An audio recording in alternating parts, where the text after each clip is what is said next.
Rose, and I am here to tell you a little bit more about my latest certification. I am now a nutritional therapy consultant. And what we found, my husband and I, after 24 plus years of being in the healing arts, that part of the healing journey is it's actually multifaceted. It's about being aware of your body, taking care of your body in a lot of different ways. And it can be like on the physical plane where we're actually doing massage, helping you learn about ergonomics and posture and teaching you self-care practices and the importance of exercise and conditioning. And the other piece is how we fuel our body. And that is through good food. And what I realized over the last few years, what we've been told through the FDA or the powers that be here, that it's not accurate, the information. And so through a lot of research and trial and error with my own diet, I have finally come to a understanding of what really fuels our body in a healthy way. And so I'm coming from an approach that is a nutrient-dense, properly prepared whole foods. And what I have learned is that, the idea that a low-fat diet is what you need to prevent heart disease is extremely inaccurate. And there's so many more studies coming out, and physicians, surgeons, heart surgeons coming forward saying, this is about inflammation. And so the question we need to ask is, what is causing this inflammation? The standard American diet, which they call SAD, S-A-D, the SAD diet, has become a diet that, since they've removed all the fat in a lot of foods, they ended up, so that it doesn't taste just like cardboard, they have to add something in to make it taste good. And what they're adding in is a lot of sugar. And, there's a lot of highly processed foods now available to Americans. And that processed food is really a denatured food. Yes, it could be called organic, but if it's still processed cereals that have been extruded at very high temperatures, it's not nutritious. And I am grateful that maybe the items they use as ingredients are not being exposed to pesticides, and so therefore it is good for the soil. It's still not good for our own bodies. And we end up eating a lot of different foods because they're easy and convenient, because we do have kind of a fast-paced way of living. But if we kind of just slow down a little bit and think about what we're actually doing, we might be able to save a lot of money and a lot of suffering in the long run for ourselves. One thing to think about, when you add, carbs are an important part of a diet, but not as important as we were maybe told. Complex carbs are very important. But when you think about a carb, you need to think about, when I say carb, it's a carbohydrate. Think about kindling.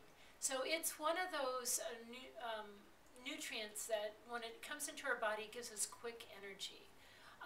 But you need to kind of work with that piece, or add something that might slow it, or moderator, I guess, a regulator. And that would be fats. A fat is more like putting a log on the fire of our energy source. So if you're eating carbohydrates, a lot of times you'll spike up. Let's say you've eaten a donut for breakfast, and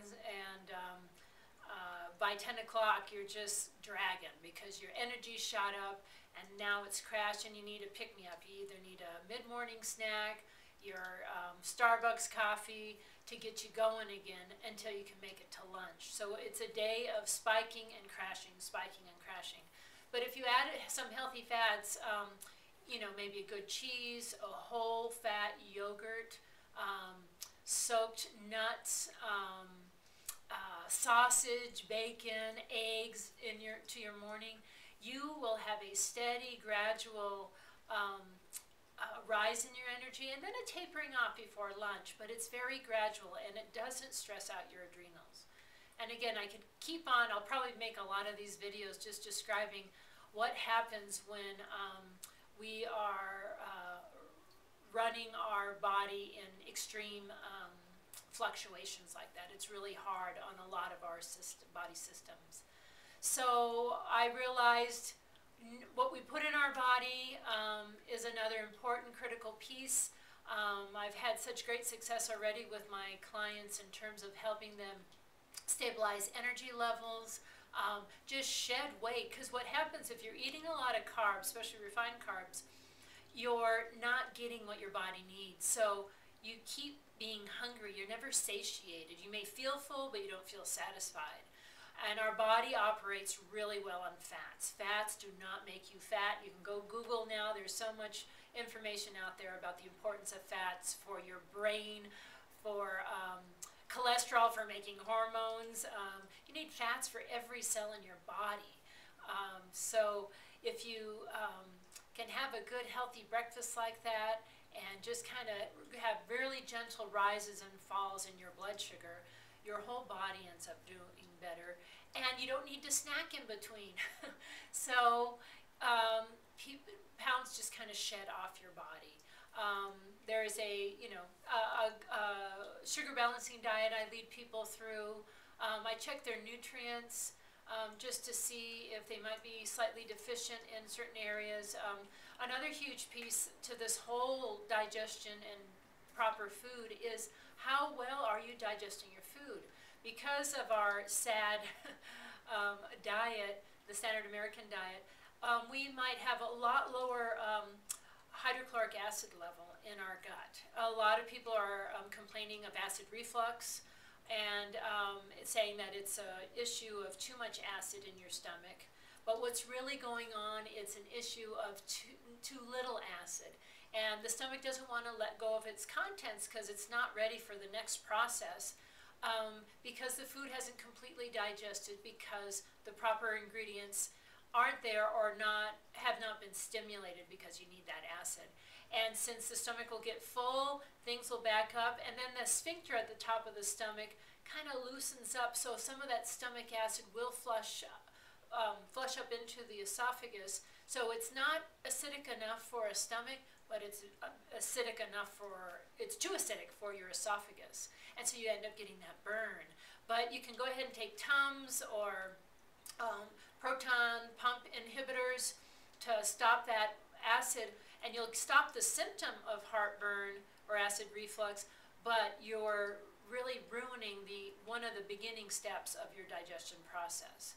So I'll be going more into that in further videos, but I just wanted to let you guys know that this is something else we've added to our practice. Scott Nicholson's doing homeopathy, which we've used in our family for the past 25 years.